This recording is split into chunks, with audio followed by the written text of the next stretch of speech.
All right, what's happening? This is Colin Andrews, and we are going to be pulling back the curtains on our new project here in Oxford, Alabama. People wanting to come down south, people wanting to get out of those cold winters up north, and so that's where we're going. We go to where the people are going. We go to where we know 5 years, 10 years, 20 years, there's going to be more people here, and that's where you want to do business at, especially when it comes to storage, because it's all driven on population. We're going to have a kiosk that's going to have a display.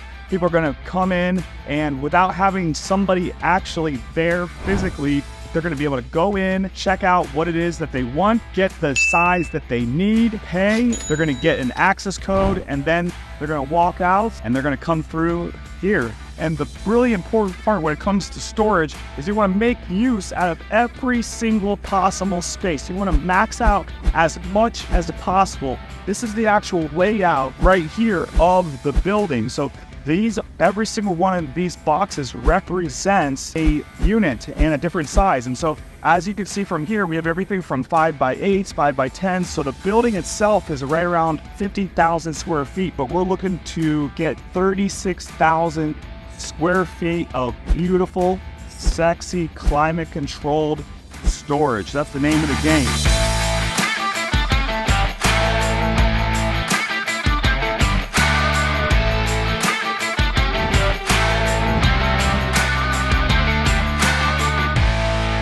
You don't have to worry about how are we going to fit in all of these units in here, because we have a lot of very good open space. We can pack in the storage. These are the roll-up doors right here. To wire this properly, we are spending hundreds of thousands of dollars. It's one of the areas that we're actually over budget with when it comes to our project. We thought it was going to be about $80,000. It's looking like it's going to be over $200,000 just for all the electrical work, which is unfortunate, but those are some of the things that happen when you're doing CapEx and you're doing projects this big.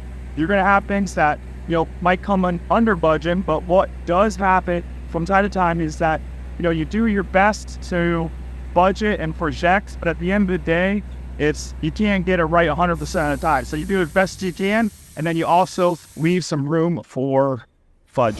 We have my partner, Phil Book. Phil was the actual seller of this. Normally, we would not have any interest of having the seller be a partner with us, but what we found is that this is a very smart businessman here. He has tons of connections in this city. It was in our best interest, as well as also the interest of Phil, because Phil wanted to get into storage, and so he said, hey, why not partner with other guys that have done facilities beforehand? And so it was really a win-win for both him and for Dr. Mike.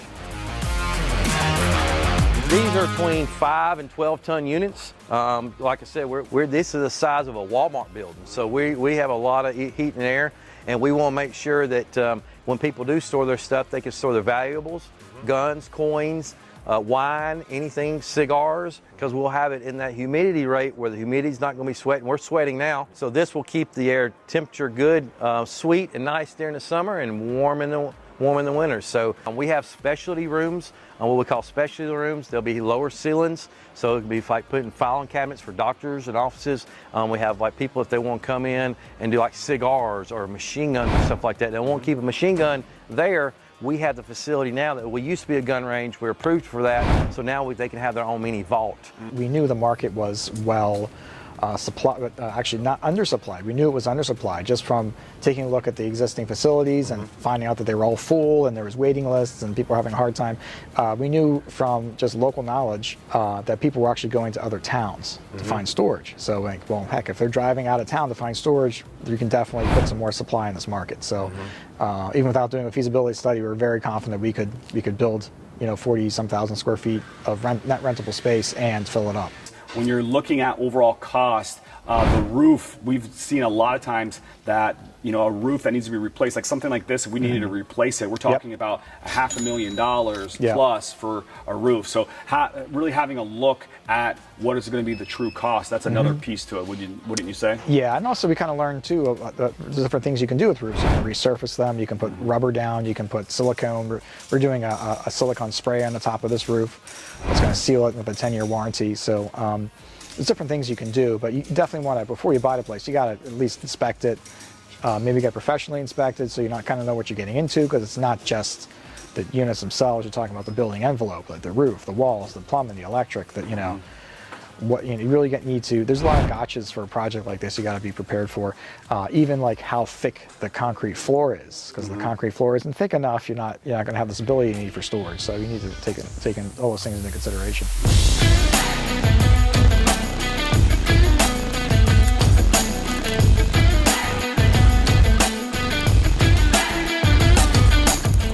So one of the things that Phil just shared with us too is that we knew that the demand was strong, but he just told us that he and other people around are sending people 68 miles away in order to get storage. It is absolutely packed full here in the Oxford area, Anniston as well. Another really exciting thing is that over the last year, Phil just shared with us that the price of a 10 by 10 unit has gone from right around $90 to now about $150 for the same unit, the same size in the same location. What does that mean? That means that the demand has soared so much that they're nearly able to push it 50%, and they're still full. That's what you call an ideal situation when it comes to demographics, because one of the biggest things, and this is one of the biggest areas, and Dr. Mike, this is something that will keep us up at night. If we don't know that the demographics will work in favor for us, we won't do the deal, because you can be the best operator in the world, you can have the best units, climate control, all of that, but if the demand isn't there, that's a big, big problem. So, Mike, let's get to the nitty gritty. Let's talk about the numbers. Let's talk about cash. Let's talk about revenue. Let's talk about potential value. We got a bank appraisal of like around $5.5 million. We ended up paying to our friend and partner, Mr. Phil Book, 1.275, I believe is what the numbers was on that. And we are looking at an all-in expense for the CapEx of about $1.5 million. Is that correct? Yes. Yep. Okay, so about $1.5 million. Something like that. Yep. Okay, yep. so 2.5. We got a 5.5 value, so we're looking at about $3 million worth of equity on this bad boy, and that's just for the build out. That's not the sexy phase 2 ground up that we got on an additional 4 acres that we have. So when we are talking about that, we're looking at over 300 units. How much total gross revenue are we looking at?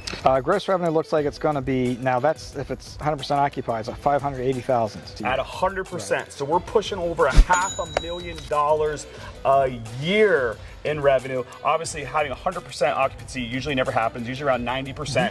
So we're still pushing around $500,000 on that. Are we still going to be looking at around the 35-40% expense ratio, or what are we looking at there? Yeah, so expense ratio is somewhere, I think we're looking at about $140,000 a year. $140,000 depending on taxes and insurance. In expenses, and that is not counting the debt service, right? That is correct. Just the expenses before debt service. After the expenses, we're talking about an NOI. What are we looking at briefly? And if you're wondering what NOI is, net operating income. So that is total gross revenue minus expenses before the cost of debt. What are we looking at there? It's about like maybe $270. So about $270,000 net is what we're looking for at the end of the day.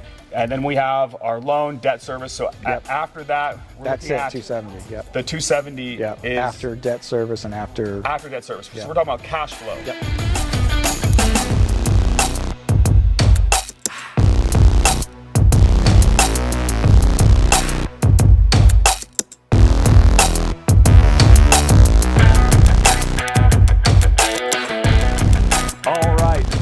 There is the warehouse, and this, my friends, is phase 2. So once we get all of this built out, once we have over 300 sexy boxes of concrete and steel, then we go to phase 2. And phase 2, it's even sexier than this right here. The reason why is because we're looking at being able to put an additional 600 to 700 units, taking this up to over 1,000 units of self-storage with an approximate valuation of over $20 to $22 million after this whole thing is done. Because it does take a lot of money to go ground up, so while we're getting this thing going, our plan is to then use boat and parking RV. So it's super easy. It doesn't require a lot of CapEx. And it's a way that we can generate additional revenue while we're getting this stabilized without having to build up and put all the expense into building ground up here. That will be the next step. That's what the goal is. So what we're talking about here is spending less than 50 grand to have this leveled out, nice fence, a gate, where they can come in and park their boat and RV for around $50 to $100 a month. Investors want to see progress, and there's no progress like money coming in the bank. That's right, that's right. And this would be something pretty simple to do. You're talking about 3 weeks. We could have all this done and built and then have it start making money instantaneously. Beautiful, excellent. So that's a little bit about phase 2. We're gonna be sharing all this with you step by step, taking you on our journey in hopes to inspire you to take your own self-storage journey, because it only takes one deal that can potentially change your life. And even if it's a quick wholesale flip, you make $30,000, $50,000, an extra $30,000 or $50,000, that changes the life for most people living here in the States, living outside of the States. It is a big game changer. A deal like this absolutely can be life changing, but you know, sometimes you need to have singles and doubles. You're not looking for a home run. This is gonna be a home run for us. And Phil, I appreciate you actually bringing us into this. Absolutely. I haven't had a chance to meet you. This is our first time doing this yet. And it's great to meet you. Absolutely. You know, you're a man of integrity. Thank you. Even through all of your health challenges that you've had, like, we still got the job done. So Absolutely. I just want to, you know, publicly thank you, and I look forward to this project. Let's get this thing rocking. Absolutely. And onward and upward for the future. Absolutely. Stay tuned. We'll be shooting a lot more video content. I'm here every day. So as things go up, we're going to be shooting videos, sending it to Colin, and keeping you updated. So stay tuned to our site. That's it. Game on. Let's go.